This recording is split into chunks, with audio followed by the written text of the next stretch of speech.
Olá pessoal, mais um vídeo para o nosso canal, enriquecendo um pouco mais o conteúdo.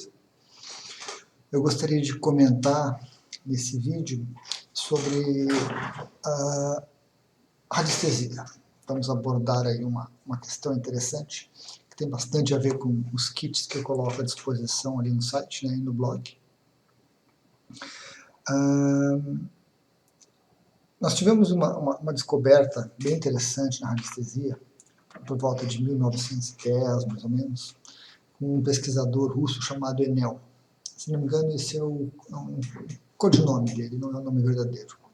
O nome verdadeiro é até meio chatinho de falar. Então, Enel fica legal. Ele esteve no Egito e, com as pesquisas, com as observações dele, ele criou esse termo, né, ondas de forma, que ele analisou, observou que, dependendo da forma, principalmente das pirâmides, que era o objeto de estudo dele, havia uma emissão de energia diferenciada. Então ele usou esse termo e se propagou ao longo do tempo, né?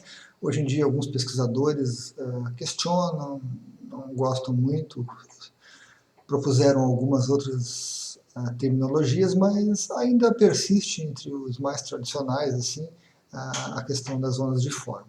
Ou seja, é uma energia de baixa intensidade que ela é emitida pela forma de um objeto, de um gráfico, de um desenho, de uma cômoda, alguma coisa assim. Como ela é de baixa intensidade, se a gente ficar em contato por pouco tempo, isso não vai nos causar grandes problemas. Mas à medida que a gente amplia esse tempo de exposição, aí sim ela começa realmente a nos afetar.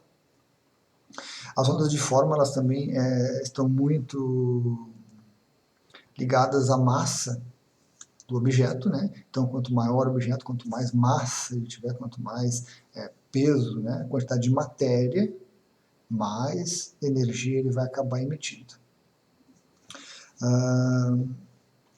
Nós temos alguns livros bem interessantes que estão disponíveis, eu anotei o nome de alguns aqui.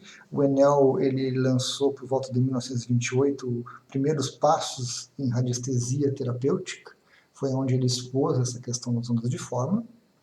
Depois nós tivemos o Chalmeri Belizal também, ali por volta de 1930, um pouco mais adiante, eu creio, acho que bem mais adiante, o Chalmeri Belizal, acho que 1940 talvez, mais ou menos nessa época. Eles também lançaram um livro, Tratado Experimental, onde comentaram sobre os efeitos das ondas de forma. E na sequência nós temos o Jean de La Foy, com esse livro aqui, que é um livro básico, Ondas de Vida, Ondas de Morte. Isso aqui foi bem recente, 75, se eu não me engano. É um livro que não está mais em edição, essa minha aqui é de 91, mas a original é de 75, está aqui embaixo, a original 1975.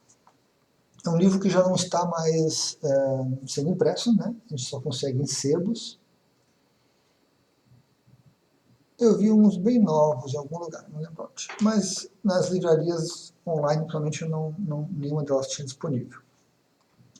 E nesse livro, apesar de ser um livro bem chatinho de ler, falta muita explicação, ele pula alguns assuntos, assim, omite certas questões e a gente fica um pouco perdido, ele dá uma ideia bem ampla assim, sobre a questão das ondas de forma. Na radiestesia, as ondas de forma são usadas, então, esse tipo de trabalho aqui, né, que são os gráficos radiônicos. Isso aqui é uma máquina, na verdade, né? Ele fica emitindo energia constantemente 24 horas. Um outro exemplo, um decágono, serve para valorizar os testemunhos. Aquele anterior ali era um diafragma, serve para limpar e harmonizar os testemunhos também. E aqui nós temos outro, que é o 9 círculos. 9 círculos emite uma energia de proteção. Vocês podem observar, esse aqui é um PVC, esse aqui tem 2 milímetros, né? Se a gente for pegar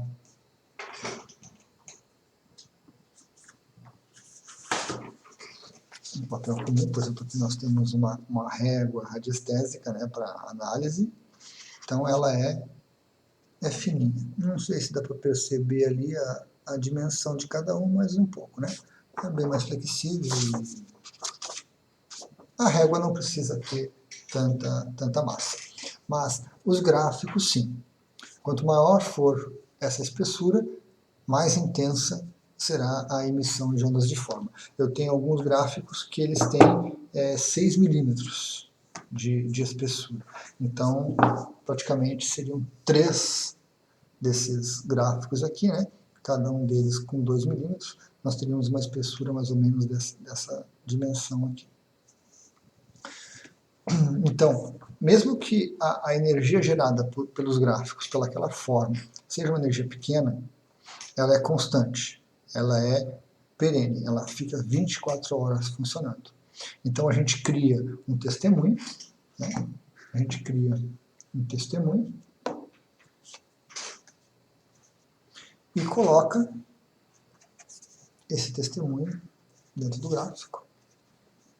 E ele vai ficar gerando essa energia em direção ao objeto do testemunho 24 horas por dia. Então essa é uma das grandes vantagens dos gráficos, né? É essa questão de continuidade. O que a gente precisa cuidar na questão das ondas de forma com os gráficos são alguns detalhes. Primeiro deles que eu já comentei é essa espessura. Quanto mais espessa for a placa, mais intensa é a onda.